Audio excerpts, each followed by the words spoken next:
Hola, ¿qué tal? ¿Cómo les va? Gracias por estar con nosotros. Hoy vamos a hablar con el presidente de Perú, Pedro Pablo Kuczynski, y les vamos a mostrar también un anticipo de la entrevista que le acabamos de hacer hace pocas horas al presidente de Argentina, Mauricio Macri, que vamos a pasar completa en nuestro próximo programa.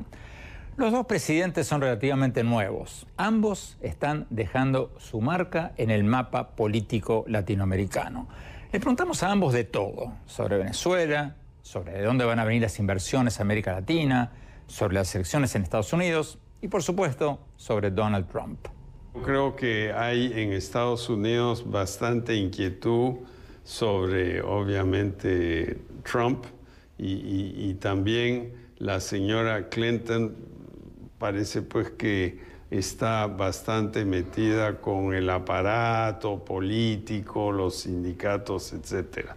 Cada uno tiene su auditorio independiente. Para América Latina lo que queremos es que ambos candidatos, y sobre todo el señor Trump, entienda bien que América Latina ha sido favorable para Estados Unidos. Esto de la muralla entre México y Estados Unidos es un cuentazo, porque ya hay una muralla, Y a mí me parece muy desafortunado que haya una muralla. ¿Para qué vamos a proponer que se haga una muralla sobre los 3.000 kilómetros de frontera y luego se diga que México tiene que pagar la muralla? Es escandaloso. Vamos a ver toda la entrevista con el presidente de Perú y luego vamos a ver un anticipo de la entrevista que hicimos con el presidente de Argentina, donde le preguntamos, entre muchas otras cosas, si está a favor de llevar a la cárcel por cargos de presunto enriquecimiento ilícito a la expresidenta Cristina Fernández de Kirchner, si cree que el ex fiscal Alberto Nismal, que apareció muerto cuando iba a denunciar a la expresidenta por su acuerdo con Irán, se suicidó o fue asesinado. Y por supuesto le preguntamos también sobre Venezuela y muchos otros temas. Presidente, representando a los argentinos, reclamo por los derechos del pueblo venezolano a expresarse nuevamente a través de las urnas y fijar cuál es su deseo de futuro. Tienen derecho al referéndum, las trabas que ha inventado el gobierno son inaceptables y lamento mucho todo lo que está sucediendo. Vayamos directamente a la entrevista con el presidente de Perú, Pedro Pablo Kuczynski, a quien entrevistamos después del conversatorio que tuvimos con él en Miami en el marco de la Conferencia de las Américas del Miami Herald. Veamos.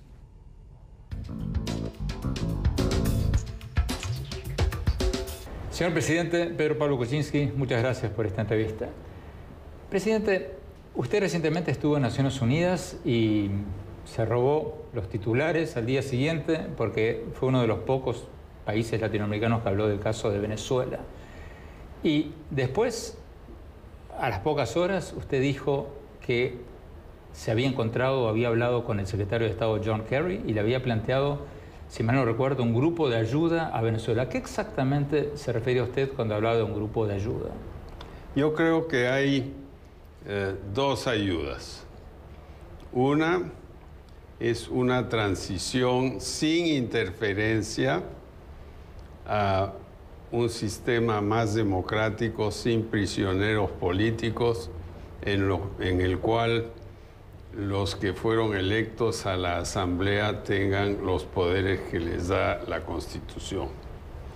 Y la otra, que es más material, es ayuda a Venezuela, porque material en medicinas, alimentos, servicios, porque Venezuela, sus ciudadanos, muchos de ellos no están comiendo, los que están en las clínicas no tienen medicamentos en muchos casos, hay cortes de luz inmensos, la vida en Caracas se está volviendo muy difícil.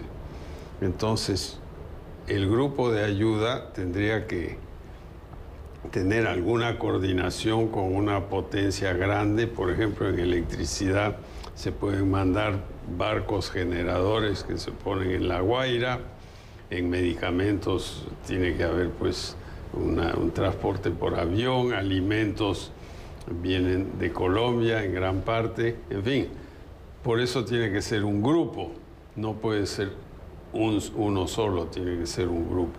¿Qué le dijo el secretario de Estado Kerry? Y él le pareció interesante, me dijo, bueno, ¿por qué no profundiza usted un poquito más y lo volvemos a conversar? Pero a ver, vayamos por partes. Hablemos primero de la primera ayuda a la que usted se refería. En Venezuela, el gobierno ha dicho básicamente y casi explícitamente de que no va a haber un referendo revocatorio este año. La oposición dice que constitucionalmente le corresponde la posibilidad de hacer ese referendo. ¿Qué deberían hacer los países latinoamericanos para ayudar, sus palabras, a Venezuela, al país, salir de este trance? Yo creo que lo más importante que debe ocurrir es que el vecino más grande de Venezuela, que es Brasil, el país más grande de América Latina, se pronuncie sobre este tema. Lo que ha pasado es que recién en los últimos 15 días ha llegado el presidente Temer a ser presidente, su canciller José Serra, con quien hemos estado también, es una persona con inmensa experiencia. Nosotros le hemos planteado eso a ellos y lo vamos a conversar en algún momento con ellos. Yo creo que sin Brasil esto no se puede hacer. Venezuela, el gobierno de Venezuela dice que esto sería una interferencia en los asuntos internos de Venezuela. ¿Cuál es su respuesta? Bueno, yo creo que legalmente, dependiendo de cómo se hace, es una interferencia, o si se hace más diplomáticamente no lo es. Es una negociación donde se ponen de acuerdo. Hay precedentes para esto. El grupo de Contadora, cuando hubo todos los problemas en Centroamérica, ha habido cosas similares en otros países. Entonces, no es una interferencia si los dos están de acuerdo en conversar, ¿no? Pero, ¿qué concretamente le pediría usted a Brasil que haga? Yo lo que le pediría a Brasil es que ayude a convencer al gobierno de Venezuela que así no van a poder llegar al final de su mandato. Bueno, Mercosur, o sea, Brasil, Argentina, Uruguay, Paraguay, los países fundadores de Mercosur le pusieron un ultimátum a Venezuela. ¿Usted está pensando en un ultimátum parecido para otros grupos? Yo creo que esto no es una cuestión de ultimátums, es más bien una cuestión de convencer.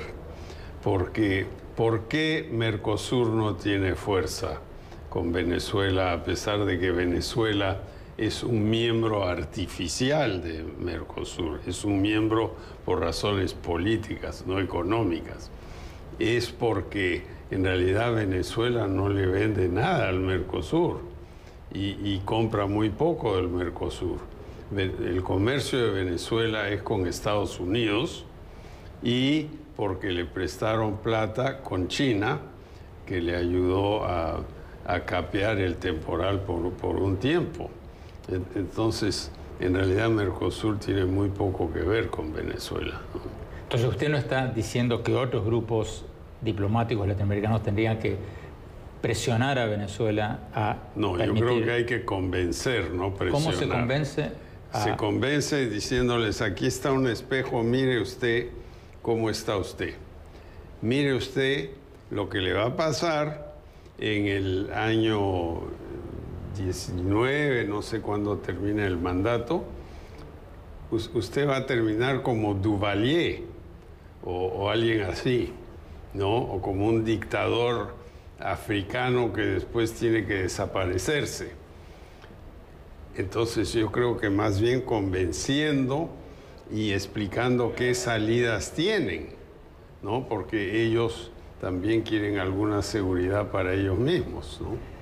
Hablemos un poco más concretamente de este segundo tipo de ayuda del que usted hablaba al principio. La material. La material. ¿Cómo se imagina ese proyecto? Bueno, yo creo que ese proyecto, que es un proyecto que requiere mucha logística, porque muchas cosas en Venezuela ya no funcionan, un montón de líneas aéreas se han salido, por ejemplo. Pero usted teme una crisis humanitaria, o sea, Sí. ¿cuál es ¿Cuál es el fondo de...? Lo que se necesita para eso es tener aviones de transporte que puedan traer las cosas rápidamente, aviones de carga. Estados Unidos los tiene, Colombia los tiene, Perú tiene algunos. Acabamos de comprar unos aviones de carga nuevos y tienen que tener una organización logística dentro de Venezuela. El avión aterriza en La Guaira y ¿qué pasa? ¿A dónde van las medicinas? Hay que saber pues cómo se distribuye todo, ¿no? Presidente Kuczynski, cuando la oposición venezolana, concretamente, por ejemplo, cuando Lilian Tentori, la mujer de Leopoldo López, a quien usted conoce, han estado en mi casa. Cuando ella hace una campaña internacional para traer medicinas a Venezuela, el gobierno dice que no necesitamos. Entonces, ¿cómo va a superar usted ese escollo? No, yo creo que el tiempo va a superar, porque con la cosa deteriorándose cada día, va a llegar un momento donde hay un punto de inflexión. No se puede seguir así, ¿no?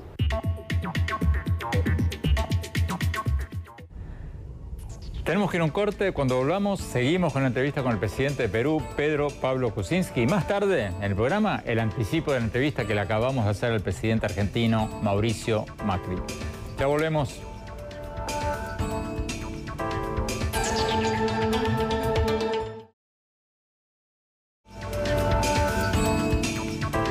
Gracias por seguir con nosotros en este súper programa donde estamos entrevistando al presidente de Perú, Pedro Pablo Kuczynski, más conocido en Perú como PPK.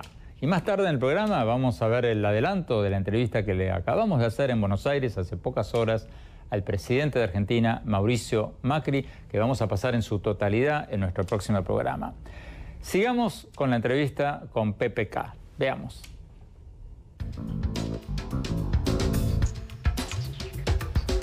Señor presidente, hablemos un poco de Perú. Usted hoy día tiene una popularidad altísima del 65%, si mal no recuerdo. Pero bueno, los presidentes se desgastan, especialmente en Perú, que ha sido un país muy duro con sus presidentes.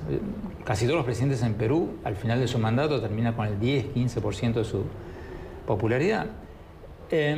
¿Cómo va a hacer usted para mantener su popularidad, sobre todo considerando que usted tiene una minoría muy pequeña en el Congreso, apenas 18 congresistas de los 130 congresistas? ¿Cómo va a hacer usted para evitar que la oposición no le sabotee su gobierno cuando baje un poquito esa popularidad?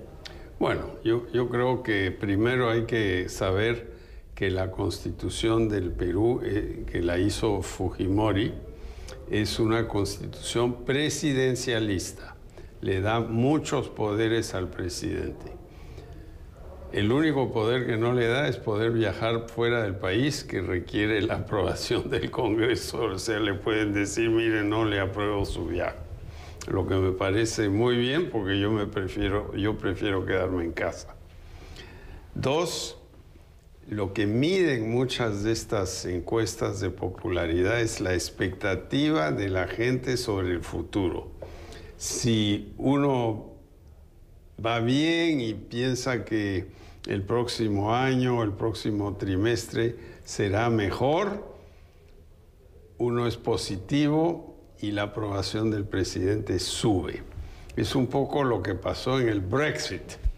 En el Brexit, si vemos quién votó a favor de salirse del Brexit, fueron las grandes áreas industriales en el centro de Inglaterra, que se sienten ninguneadas por Londres y votaron en contra, ¿no? Que si miramos Estados Unidos hoy en esta elección con el señor Trump, ¿quién está votando por Trump? La gente que se siente ninguneada en los estados industriales del Midwest. Entonces, yo creo que trasladándonos al Perú, lo que necesitamos es una economía que dé esperanza a la gente. Y si uno, además de eso, tiene buena comunicación, va a los pueblos, habla con la gente, yo creo que uno puede mantener un nivel de aceptación que mantiene al gobierno sano y salvo. Porque muchos comentaristas políticos en Perú dicen que ahora la oposición, Keiko Fujimori, lo trata más o menos cordialmente porque su popularidad es muy alta, pero apenas baje un poquito van a oler sangre y se le van a venir muy pero muy duro. No, yo no creo que eso va a ocurrir, porque a ellos les conviene, si es que quieren llegar al gobierno en el año 21, que es el bicentenario de la República, les conviene una economía sólida.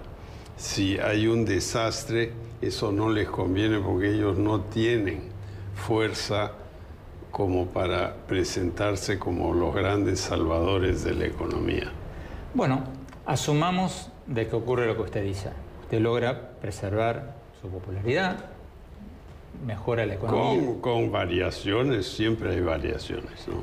Gran parte de su programa depende de las inversiones nacionales y extranjeras.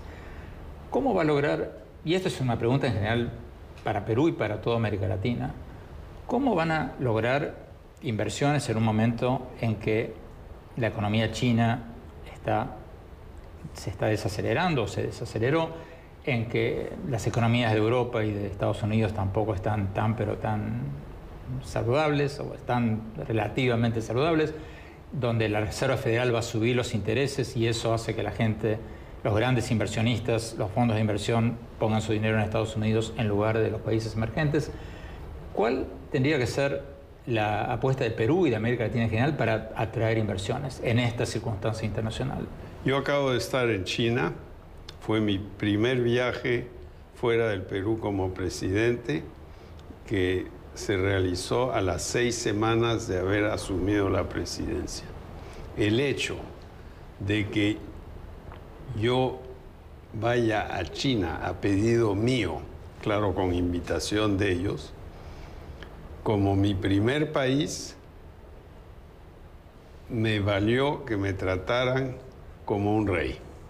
Me trataron de la mejor manera, porque han sentido que estamos ahí en una señal de respeto a lo que ha logrado la China en los últimos 40 años. Entonces, eso ha generado una buena voluntad tremenda. Hemos tenido reuniones con muchas empresas y yo creo que de ahí van a salir cosas interesantes para nosotros. En infraestructura, ferrocarriles urbanos sobre todo, puertos, quizás carreteras, aunque ya tenemos las principales carreteras ya organizadas.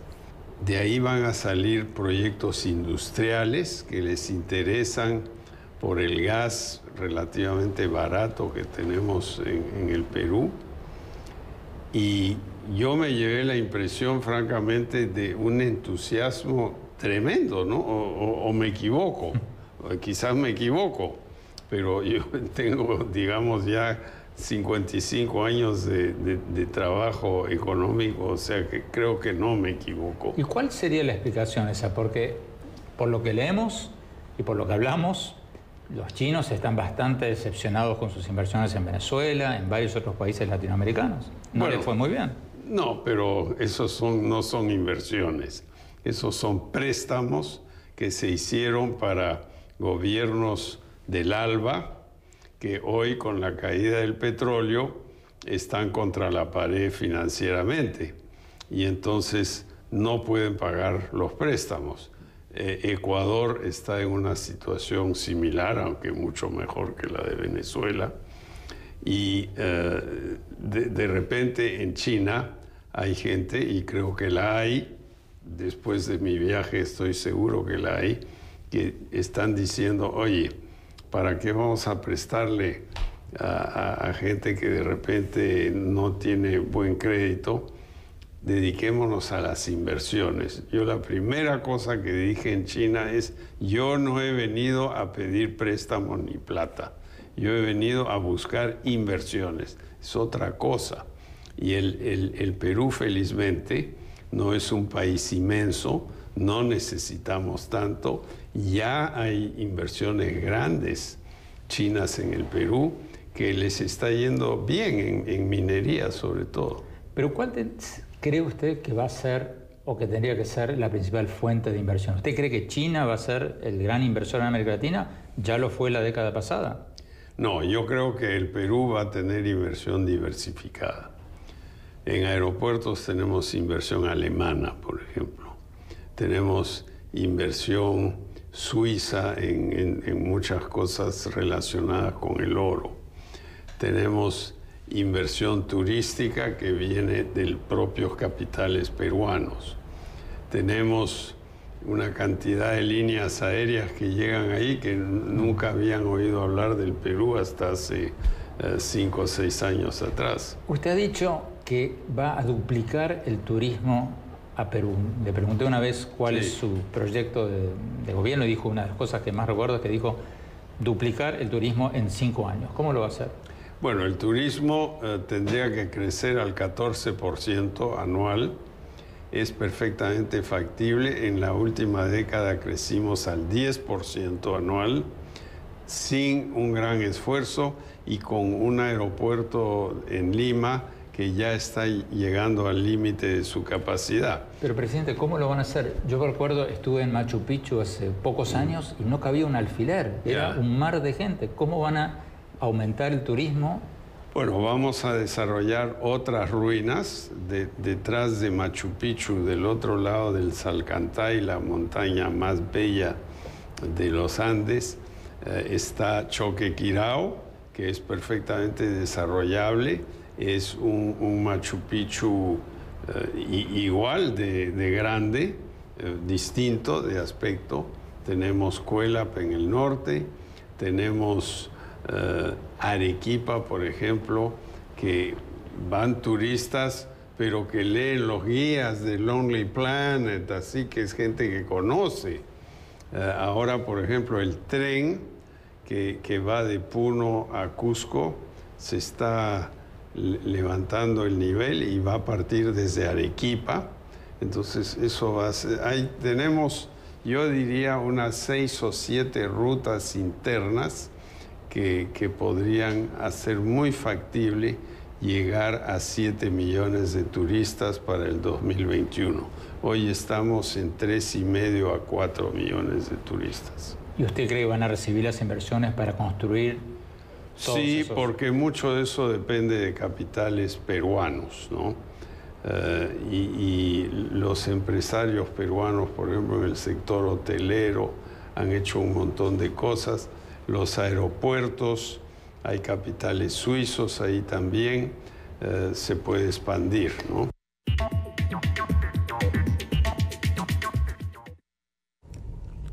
Tenemos que ir a un corte. Cuando volvamos, seguimos con la entrevista con el presidente de Perú, Pedro Pablo Kuczynski, y más tarde, el comienzo, el anticipo de la entrevista que le acabamos de hacer al presidente de Argentina, Mauricio Macri. Ya volvemos, no se vayan.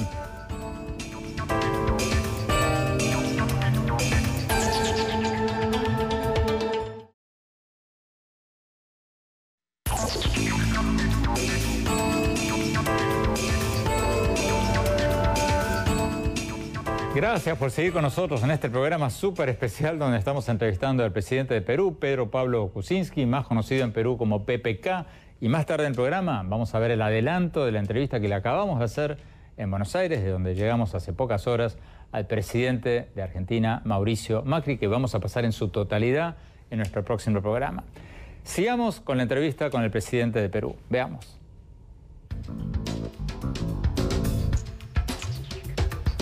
Presidente, cuando estuvo usted en New York hace poco, tuvo una cena con los presidentes de México, de Chile y de Colombia, los países de la Alianza del Pacífico. ¿Qué va a pasar con esa Alianza del Pacífico? O sea, ¿le van a dar un segundo envión o...? No, yo creo que la alianza va muy bien porque originalmente fue un grupo para distinguirse del grupo del ALBA, en el cual estaba indirectamente Argentina y Brasil, y naturalmente estaba Venezuela y otros más. Ahora hay países que quisieran entrar a la Alianza del Pacífico.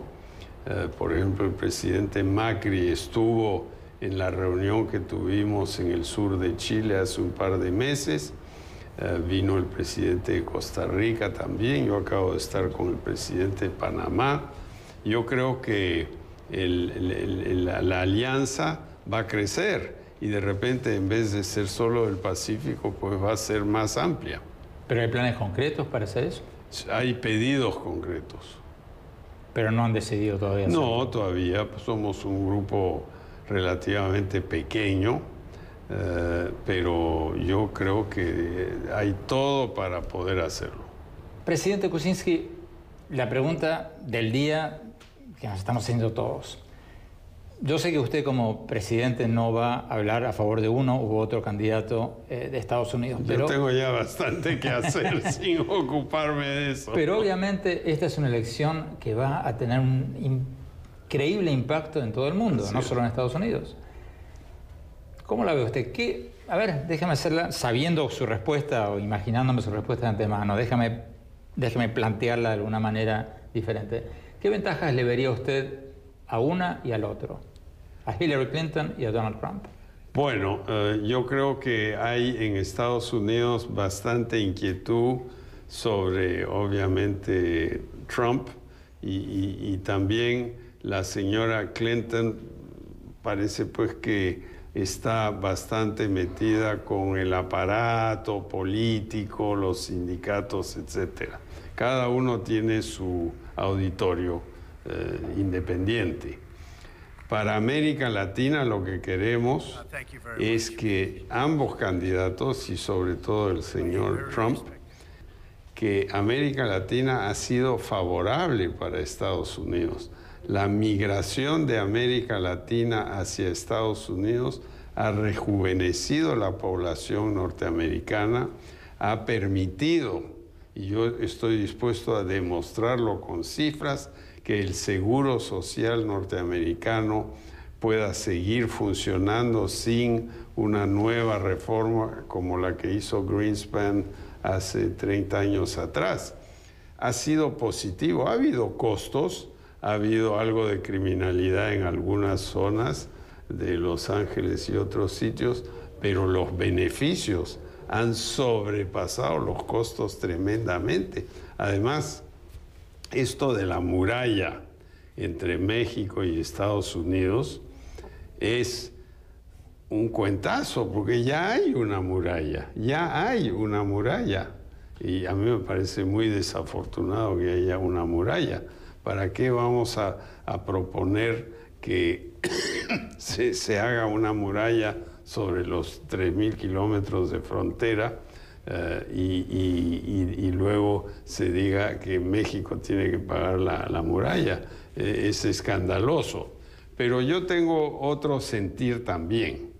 Yo creo que cualquiera de los dos candidatos, una vez que se instalan, puede muy bien cambiar lo que dicen, lo que piensan. Y en el Perú hemos tenido un ejemplo de eso. Digamos, el presidente Humala, antes de entrar, era radical. Bueno, hasta que Mario Vargas Llosa lo convenció, pero ¿quién es el Vargas Llosa de Trump?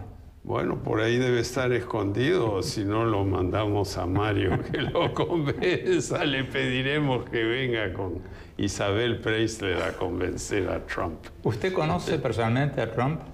No. ¿A Hillary? Tampoco. Pero he conocido a varios presidentes de Estados Unidos, a Lyndon Johnson, he conocido a Richard Nixon y he conocido a George W. Bush también.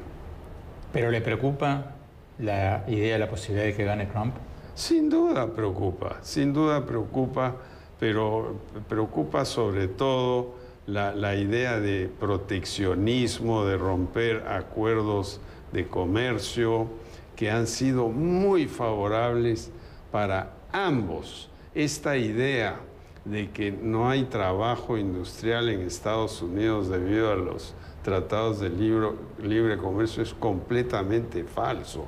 Lo que está ocurriendo en todo el mundo, no solo aquí en Estados Unidos, es la robotización de la industria. Eso es lo que está pasando. Entonces, si queremos, paramos los robots. Pero la tendencia es contraria. Ahora se están promoviendo autos que se manejan solitos supuestamente, ¿no? Presidente Kuczynski, muchísimas gracias. Muy bien, muchas gracias. Tenemos que ir a un corte. Cuando volvamos, el anticipo de la entrevista que le acabamos de hacer en Argentina al presidente Mauricio Macri. Ya volvemos.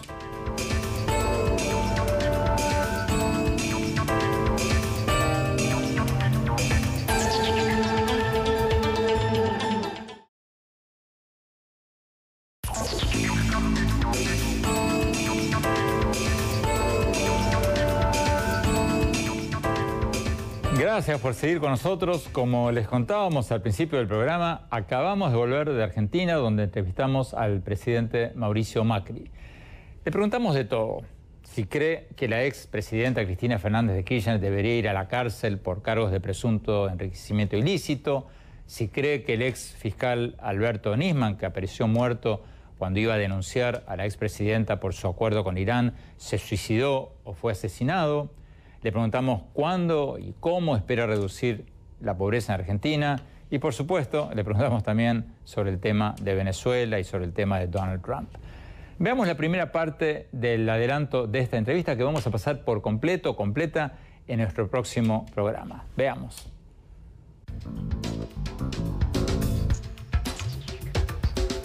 Presidente Macri, hay noticias en los diarios argentinos casi todos los días de intentos de llevar a juicio a la expresidenta Cristina Fernández de Kirchner. Usted, como presidente, dice que usted no puede opinar sobre temas que están en el campo judicial.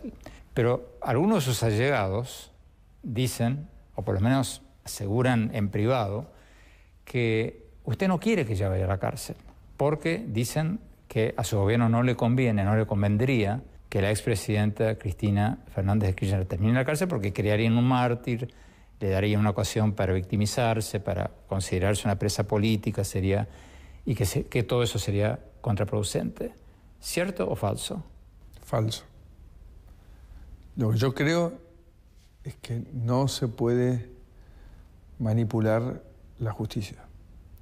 Entonces veo mucha gente muy enojada, tal vez con razón, por los abusos de poder que hubo en nuestro país durante la década kirchnerista y que quieren forzar situaciones en tiempos que no son los procesalmente razonables.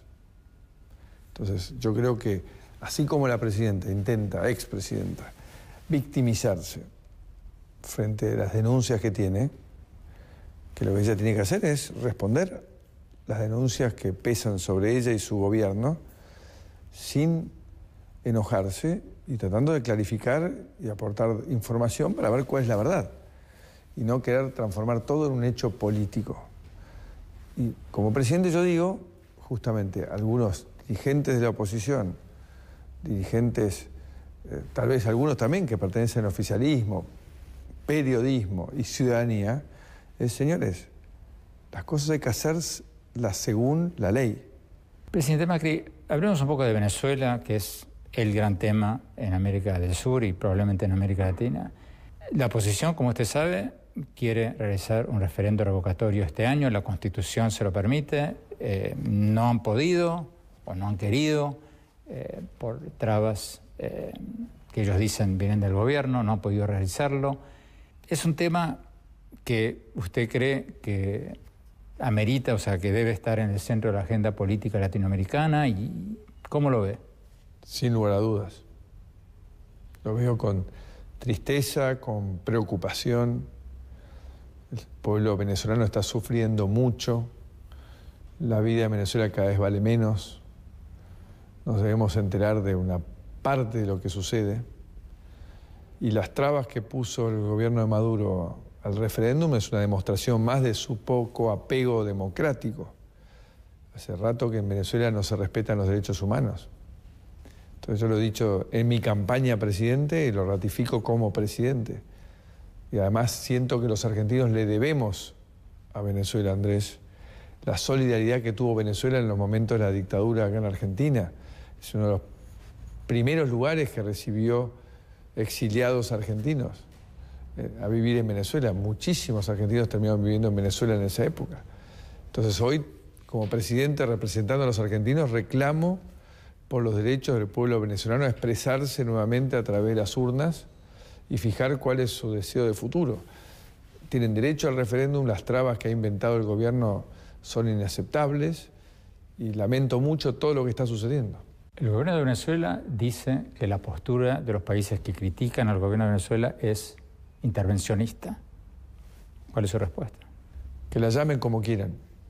Problema de ellos. El tema de lo que no cabe ninguna duda es que ellos no están respetando el sistema democrático venezolano. Están violando los derechos de los venezolanos. Y eso no corresponde. Entonces, a mí que me corran con que si soy intervencionista o no, la verdad, me tiene sin cuidado. Yo les digo a ellos que lo que hace el presidente Maduro es realmente una falta de respeto a América Latina entera. Los países fundadores de Mercosur, Argentina, Brasil, Paraguay y Uruguay, le pusieron a Venezuela, si mal no recuerdo, no sé qué palabra usaron, si ultimátum, si advertencia, pero le dijeron a Venezuela en pocas palabras que si no acatan las normas democráticas de Mercosur para el 1 de diciembre, si mal no recuerdo, las suspenden del Mercosur. ¿Pero qué significa eso de acatar las normas democráticas de Mercosur? Eso implica cosas concretas como aprobar un referendo revocatorio para esa fecha. No tiene que ver directamente con el referéndum revocatorio. Tiene que ver con una cantidad de requisitos que Venezuela debía cumplir para ser miembro activo del Mercosur y, como siempre ha pasado acá, con el aval de la Argentina y la presidenta Kirchner, no se cumplieron y nadie se encargó de hacérselos cumplir. Ante el cambio que ha habido en la Argentina, el apoyo de Brasil, de Paraguay, de Uruguay, hemos puesto las cosas blanco sobre negro, ¿no? Entonces, decir, señores, tienen que cumplir con todo esto, si no son miembros activos y mal pueden ejercer la presidencia del Mercosur. Con lo cual creo que hemos puesto las cosas donde tienen que estar. O sea, claramente el ingreso de Venezuela o el pseudo ingreso de Venezuela al Mercosur, lo único que le trajo al Mercosur son problemas, no le trajo ninguna contribución. Así que esperamos ahora que las cosas se clarifiquen y que realmente el Mercosur recupere la vitalidad que ha perdido y en la cual yo creo, estoy comprometido, y por suerte Brasil también está comprometido en dinamizar el Mercosur junto a Uruguay y Paraguay. Y una gran oportunidad, Andrés, una gran oportunidad es el Tratado de Libre Comercio con la Unión Europea, ¿no?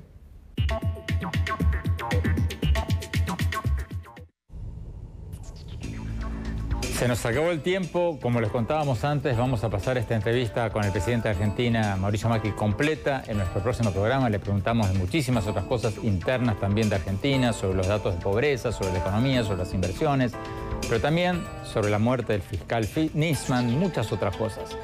Cuando volvamos, mi opinión sobre lo que nos dijeron los presidentes de Perú y Argentina. Ya volvemos.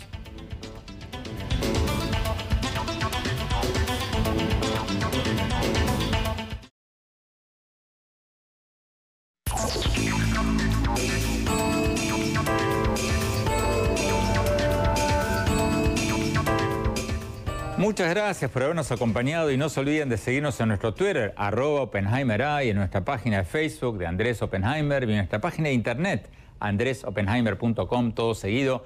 Si se registran ahí, van a poder recibir todas mis columnas del Miami Herald y nuestros más recientes programas de televisión. Les recuerdo la dirección, andresoppenheimer.com. Bueno, mi opinión sobre la entrevista que le hicimos al presidente de Perú, Pedro Pablo Kuczynski, y sobre el anticipo que les mostramos hoy de la entrevista que le hicimos al presidente argentino, Mauricio Macri. A mí, como a muchos de ustedes, me llamó la atención la franqueza con que ambos presidentes hablaron sobre Venezuela y sobre Donald Trump. En ambos casos no se escabulleron, no se fueron por la tangente. Ambos dijeron explícitamente que creen que el gobierno de Venezuela está violando los principios democráticos y ambos dijeron abiertamente que se sienten más cómodos con Hillary Clinton que con Donald Trump. Lo único que puedo agregar es que si el presidente Maduro o el candidato Donald Trump critican estas declaraciones de los presidentes de Perú y Argentina y critican a los medios como nosotros por transmitirlas, bueno, muy simple. Los invitamos cordialmente a venir a nuestro programa y ofrecer sus puntos de vista. Les daremos el mismo tiempo al aire para contestar nuestras preguntas con el mismo respeto con el que tratamos a todos los presidentes. Este año hemos tenido en el programa a muchos de ellos. Apenas el último mes hemos tenido al presidente de Colombia y ahora a los presidentes de Perú y Argentina. Pero hasta ahora, ni el presidente Maduro ni el candidato Donald Trump han respondido a nuestros numerosísimos pedidos de entrevistas. Ojalá lo hagan, nos encantaría tenerlos en el programa. Entonces, muchas gracias a los presidentes de Perú y Argentina y no se pierdan la entrevista completa al presidente Macri de Argentina, donde le preguntamos también sobre las últimas cifras de pobreza en Argentina, sobre cuántas inversiones están llegando al país, sobre el suicidio o asesinato del fallecido fiscal Alberto Nisman, y por supuesto sobre Donald Trump y las elecciones en Estados Unidos. No se pierdan la entrevista completa con el presidente Macri en nuestro próximo programa. Gracias, hasta la próxima.